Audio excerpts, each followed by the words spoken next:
selamat datang di podcast Bersemi, berdiskusi seputar ekonomi. Oke, pada podcast kali ini kita kedatangan tamu spesial nih dari Bu Ida.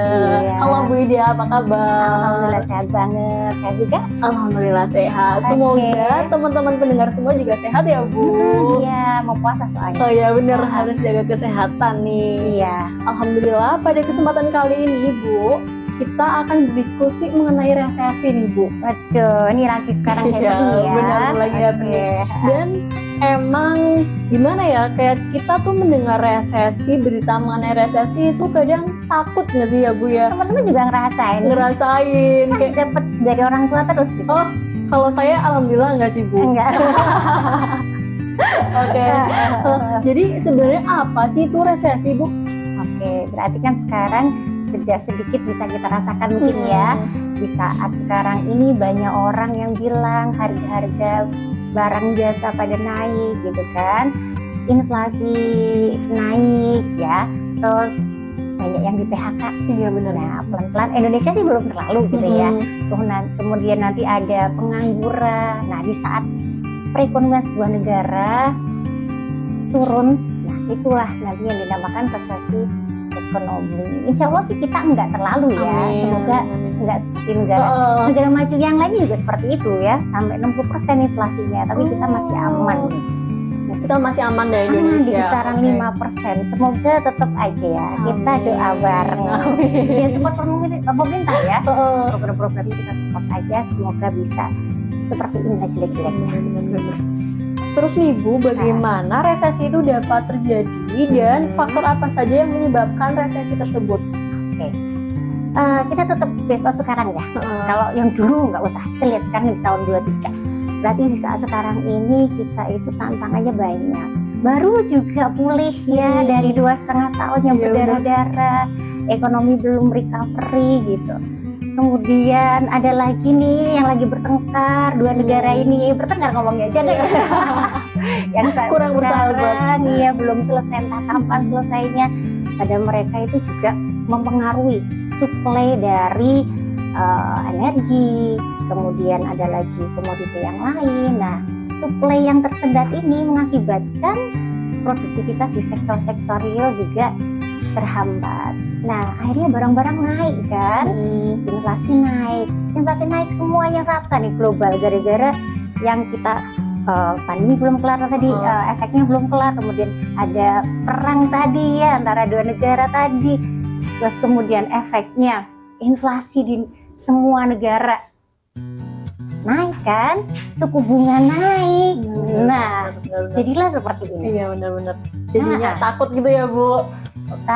Gini, takutnya ya jangan dibikin takut. Kalau takut nanti kita stuck nggak mau ngapa-ngapain karena terlalu takut ya. Tapi kita pikirnya bagaimana caranya ya supaya tetap bisa keberlangsungan kita aman dalam suasana semacam ini. Tetap produktif ya Bu. Harus Benar, ya. benar.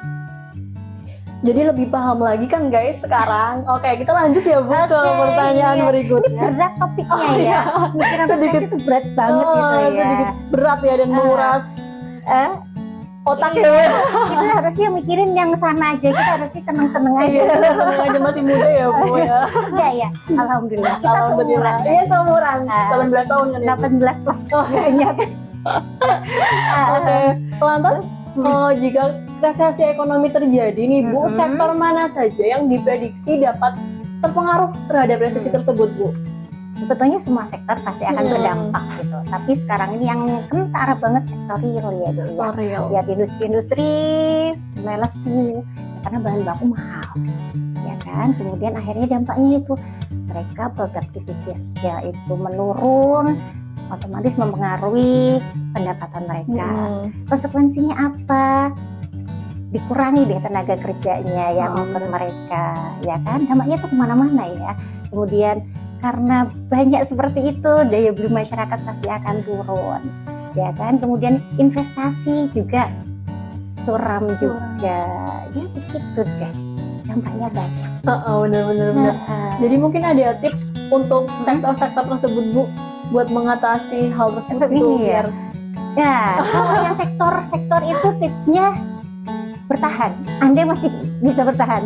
Ya sekreatif mungkin sudah masih bisa bertahan dalam keadaan sekarang gitu ya. Berarti harus type money dalam artian lebih aware lagi, prioritas yang lebih lagi diprioritaskan. Kalau dulu ya kebutuhan, tapi sekarang harus lebih ya kebutuhan prioritas diprioritaskan lagi supaya uangnya nggak lepas ya. Jadi itu sekarang ya harus ditata untuk sektor-sektor ini. Kalau kita bagaimana gitu ya? Kalau kita sebagai personal gini ya, karena yang dipikirin kita ya, bukan ke industri atau apa gitu. Mereka harus mikirin banyak orang ya yang terlibat. Kalau kayak kita ya sama aja, kita atur keuangan kita sebaik mungkin. Jadi lebih tadi memprioritaskan yang paling prioritas. Kalau anak-anak sekarang kan prioritasnya apa? Skincare. Skincare ya, skincare prioritas. Ini nggak makan. Nah, kalau makan masih di backup ya Bu ya. Bersyukurnya ya. Iya, maksudnya masih backup. Jadi teman-teman bagi mahasiswa ini penting juga nih, penting juga. Walaupun barangkali keadaan ekonominya masih aman karena backup orang tua masih kuat, tapi ya kasihan orang tua kalau kayak gitu kan.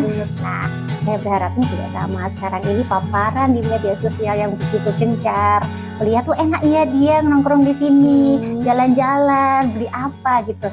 Ya kembali ke diri kita gitu kan, jangan gampang FOMO gitu kan. Dan FOMO, jadi kembali ke kita, sumber daya kita kuat nggak sih untuk ikut seperti mereka, gaya hidup semacam itu. Jadi harus hati-hati dikelola dengan baik. Oke. Berarti tips tersendiri buat mahasiswa itu yang penting kita harus. Nah, ini saya mau nanya, sebetulnya mahasiswa sekarang seperti apa sih ya? Kan saya udah mahasiswa puluhan tahun yang lalu gitu kan ya. Nah, saya mau nanya, pernah nggak sih mahasiswa itu punya semacam tujuan keuangan gitu? Punya nggak? Tujuan keuangan. Kalau Linda, alhamdulillah punya sih Bu. Ya, bisa dapat penghasilan dari nih, kan dapat beasiswa nih. Ya. Terus buat orang tua masih? Alhamdulillah enggak. Punya bisnis Bu. Nah, ini hebat banget nih. Nah, oke. Jadi punya tujuan keuangan pasti. Penghasilan yang udah diterima kan nggak mungkin semua dihabisin benar sesuatu yang konsumtif. Punya tujuan keuangan kan? Punya, tapi kadang belum bisa mengatur gitu Bu. Belum kayak Bu Linda kan sangat-sangat luar biasa nih pengaturan keuangannya. Tapi nggak pelit loh, beda ya. Beda ya. Jadi gini, kalau kita tuh punya tujuan keuangan, di suasana kayak gini otomatis kita harus lebih bijak lagi menggunakan uang kita gitu. Jadi kita setting kita punya tujuan keuangan. Kalau kita punya, misalnya apa? Contohnya, Linda punya tujuan keuangannya, mungkin mau bulan ini beli apa atau bulan ini mau apa? Ada. Apa? Boleh tahu ya? Beli laptop Bu. Nah, bulan kapan? Bulan rencana ya. Pertengahan tahun. Nah, otomatis ya kalau kita itu punya setting goals, jadi kita punya tujuan keuangan, memotivasi kan? Bener Bu. Memotivasinya banyak hal. Saya memotivasi berarti otomatis saya harus bisa nih mengelola uang saya supaya nanti goal saya tercapai. Pertama motivasi itu. Yang kedua, kalau punya goal otomatis pengen kan lebih bekerja lah. Iya, bener. Bekerja itu macam-macam. Bekerja cari belajar yang baik, nilainya bagus di beasiswain. Ya kan itu juga ada penghasilan. Atau buka bisnis tadi. Betul sekali. Nah, otomatis kalau kita udah setting goals itu akan membuat kita termotivasi untuk mencapainya. Satu, pertama, walaupun masih mahasiswa, dia harus punya tujuan keuangan. Betul.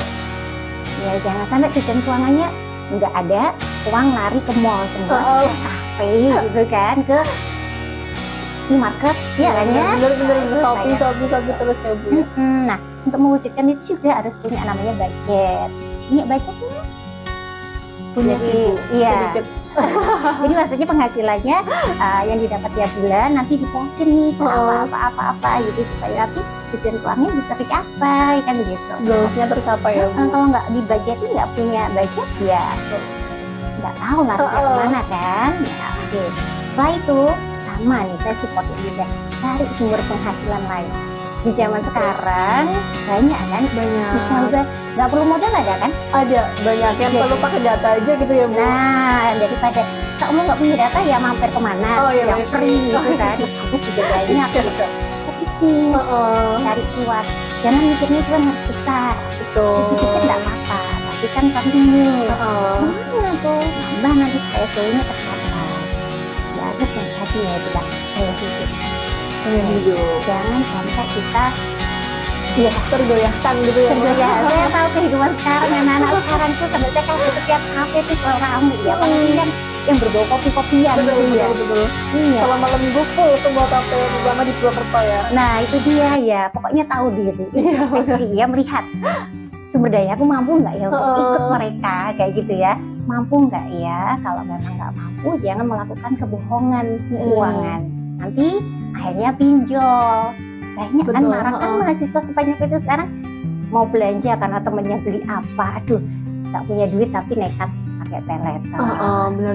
Gimana ya, jangan sampai ini resesi ya. Kita ngomongnya Indonesia masih Iya, aman ya, tapi jangan sampai uang kita habis ke sana kita nggak punya dana darurat. Harus punya dana darurat deh.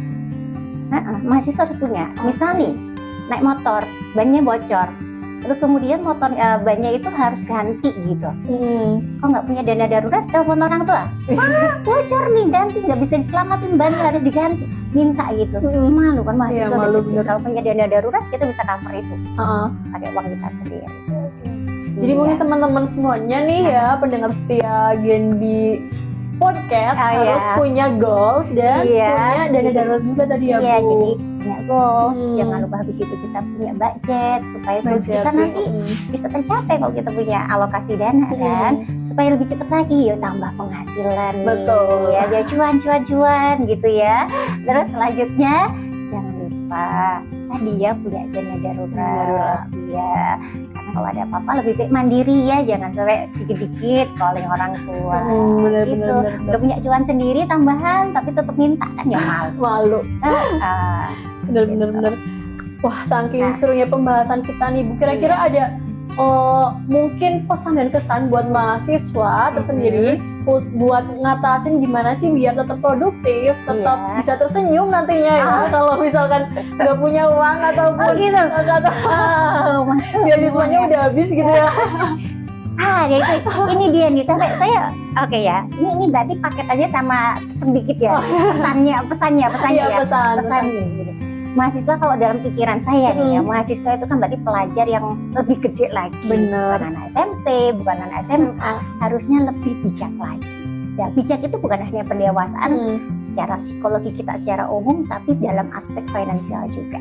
Tadi saya berkali-kali bilang, ayo kita punya goals. Yang tak punya goals itu akan memotivasi kita untuk menjadi lebih baik lagi. Nah, apalagi dalam keuangan nih, untuk menjadi lebih baik di keuangan, ya kita kelola uang sebaik-baiknya, ya kan? Kalau bisa jangan sampai tadi ada masalah yang Lida bilang nggak punya duit, uang habis bingung, terus makannya cuma pakai apa gitu ya. 30 hari pakai rasa macam-macam tapi berbentuk mie gitu. Itu nggak sehat gitu. Jadi bagaimana kita sebagai mahasiswa yang memang sudah dewasa ya, kita gali potensi kita, cari cuan yang tanpa modal itu banyak sekali, tapi tetap dibekali dengan literasi keuangan yang baik. Jangan sampai nanti kita punya duit malah nanti kena investasi yang bodong-bodong kayak gitu. Jadinya malah duitnya habis. Jadi besar harapan kami ya, ini karena Bu Guru gitu ya, maksudnya Bu Guru gitu, saya berharap ya teman-teman lebih dewasa lagi dalam segala aspek. Bisa kok, ini bukan resesi, jangan anggap resesi, nanti kita worry terus gitu ya, tapi bagaimana kita mengimprove diri kita supaya semua yang kita hadapi ini tetap bisa dijalani dengan happy. Oke. Jangan FOMO ya. Oke, will be note ya teman-teman, jangan FOMO tuh. Jangan tadi FOMO. kata Bu Guru Ida. Gitu ya. Oke, saking serunya pembahasan kita pada kali ini nih, nggak sadar kalau kita udah di penghujung podcast, Bu. Atau dari Ibu mungkin ada tambahan lagi? Nggak usah. Pokoknya be yourself gitu ya, jangan FOMO. Fokus, punya goals yang baik gitu. Jadi mahasiswa yang berkualitas. Oke, jadilah mahasiswa yang berkualitas ya, Sobat Genbi semuanya. So guys, udah sampai akhir nih Bu kita. Jangan lupa ya tetap jaga semangat ya Bu. Ibu juga sukses selalu. Sehat selalu sekeluarga. Dan jangan lupa buat teman-teman semuanya subscribe channel Genbi Purwokerto dan nyalakan loncengnya biar gak ketinggalan konten menarik juga dari kita. Dadah. Terima kasih. Terima kasih, Bu. Iya.